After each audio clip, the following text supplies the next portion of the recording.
What is katamari?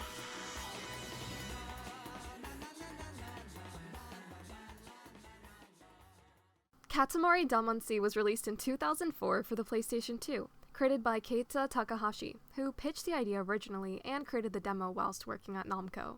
Namco is the former name from what we know now as Bandai Namco. This company is responsible for the games like Elden Ring, Pac-Man, stuff like that. Before I found this game on the PlayStation 2 webpage, I literally had no idea it existed. Apparently it's extremely popular and I was missing out, but I probably missed out on a lot of games since I was chronically playing Minecraft 24/7 for half my life. But regardless, Katamari is an extremely interesting game and has a very unique concept. I've only played something like this before on those free App Store games like Hole.io. Anyways, exposition over, and now let's talk about the gameplay. While you're playing Katamari, you play as the prince. You are the son of the king of all cosmos, and in drunken rage, your father destroys all the planets and constellations in the universe, and he then forces you to rebuild it before anybody notices. So the gameplay loop is actually quite simple. You have this spiky ball, which is the katamari, and you push it around the level and pick up all this trash and random items until you meet the size requirement. If you're successful with this, then your father will send up the katamari into the atmosphere, and it will become a beautiful planet.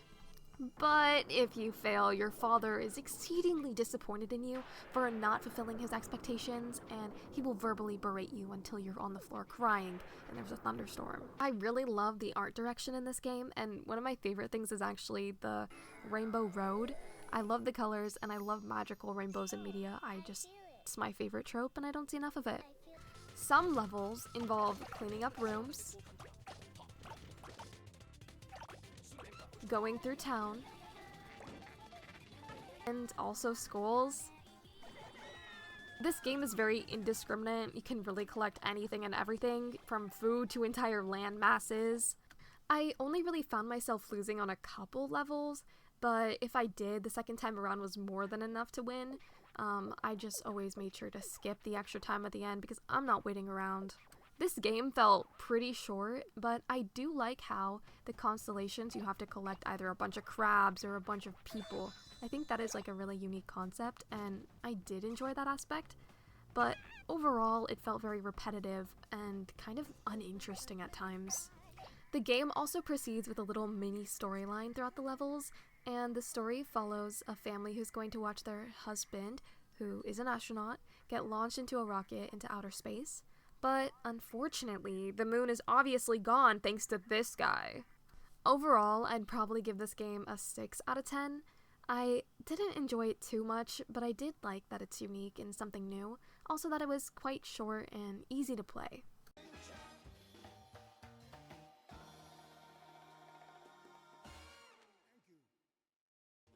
I genuinely enjoyed We Love Katamari so much more than the first game.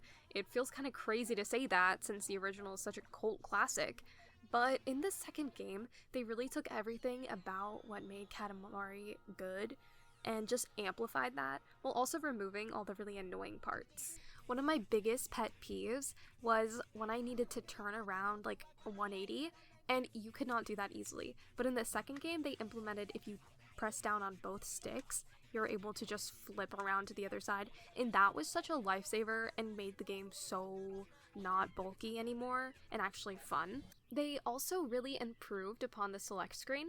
Before you had the cousin island and your Earth in two separate areas, but now Earth and all the cousins are still there, so you're able to just roam around and see all the people asking for help, and then swap to a different character if you want, and then change your outfit.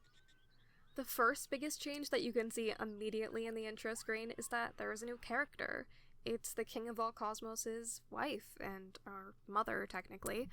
The storyline in this game actually follows the King and Queen of All Cosmos and how they met, which is actually a pretty good storyline, kind of showing how our father has daddy issues. The story here follows our father and grandfather, and how the King of All Cosmos in his childhood was pushed into doing a bunch of different things, a lot of different activities, and being basically the strongest there was. But he didn't always meet up to that bar that was placed for him. This mounting pressure eventually led to him running away and then meeting the future queen of all cosmos. She took him in and they cared for each other and eventually fell in love.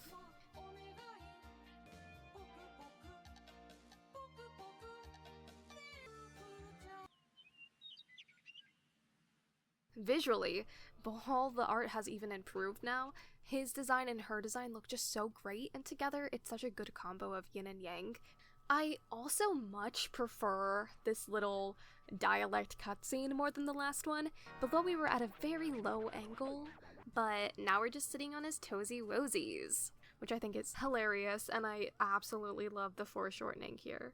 Also, the little rainbow cutscene is so good now too. It's even more rainbowy, but they kind of got rid of the little road aspect, but hey, it's rainbow, I'm not complaining here. So now let's talk about the gameplay.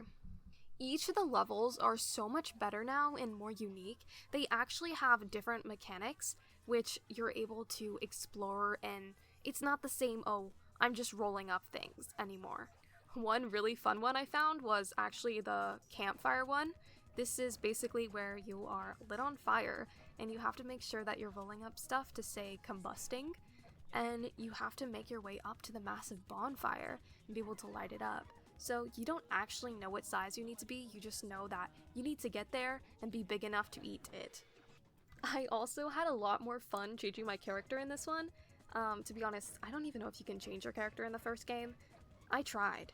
It did not work no matter whatever I did, so I just stayed regular Prince, but definitely in this game, I took advantage of being able to do it. I was going around with a disco skin, and I had those little pom-poms on, or I had a giraffe head, and it made the game a lot more fun for me. Since I wasn't also used to all these new mechanics, a lot of the games you're meant to go, collect stuff, and then come back before time ran out, and I never realized that I actually had to go back. So I would kind of be playing the game and repetitively losing and not figuring out why until I actually read the text. I tend to not read instructions, so... Another memorable game for me was where you have to collect a bunch of fireflies and you have to go around and try to make a bright enough light. So here you're not being measured by centimeters or meters again. Now you're getting measured by the light and how bright you are. And you have to collect all these fireflies and then return to the guy so he can read his book. And I just think that little difference in game just makes it so good now. I also really like the ocean map, but as you'll see later, I started to hate it. But it was more unique and was a lot better than the first game's ocean map. In the first one, they didn't really have a variety. Alright, then finally, my last favorite one was the candy shop one.